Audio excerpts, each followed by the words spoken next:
అన్వేష్ ప్రపంచ యాత్రికుడిగా ఆయన వీడియోలు తీసుకొని అమ్మాయిలతో తిరుక్కుంటా వీడియోలు అప్లోడ్ చేసుకుంటా డబ్బులు సంపాదించుకుంటే తిరిగే విధానం ఆయన ఇష్టం. దాన్ని మేము మాట్లాడం.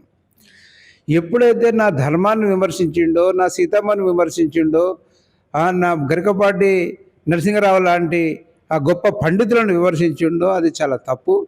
ఇప్పటికే హిందూ సంఘాలన్నీ భగ్గుమంటున్నాయి, హిందూ సంఘాలన్నీ రగిలిపోతున్నాయి, మా ఆత్మలు కూడా ఘోషిస్తున్నాయి.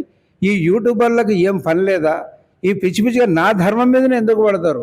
నా ధర్మాన్నే ఎందుకు కించపరుస్తారు? నా దేవతల్ని ఎందుకు కించపరుస్తారు అన్న అంశాల మీద హిందుత్వం మొత్తం రగిలిపోతూ ఉన్నది.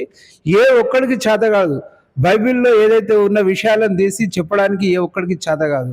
ఆ మహమ్మదీయులకు సంబంధించి మాట్లాడడానికి ఎవ్వడికి చేత కాదు. ఏ విషయం వచ్చినా సీతమ్మని తీసుకోవడం, రాముల వారిని తీసుకోవడం, ధర్మాన్ని తీసుకోవడం, ఇట్లా దేశాన్ని విమర్శించడం ఇదే యూట్యూబర్లకు చాలా అదైపోతుంది. అందుకనే దేశంలో పెద్ద ఎత్తున ఒక ఉద్యమం వస్తూ ఉన్నది.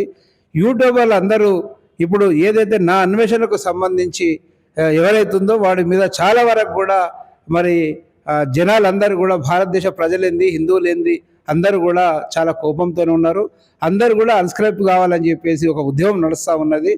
ఇది ఒకటి. ఇంకోటి ఏంటంటే విశ్వ హిందూ పరిషత్ తరఫున వాడిని అరెస్ట్ చేయాలన్న డిమాండ్ కూడా ఉంది. కేసులు కూడా పెడతా ఉన్నారు. కనుక నా అన్వేషణ యూట్యూబర్ ఎవడైతే ఉన్నాడో వాడికి భారతదేశంలో వచ్చే అర్హత కూడా లేదు, అడుగుపెట్టే అర్హత కూడా లేదు.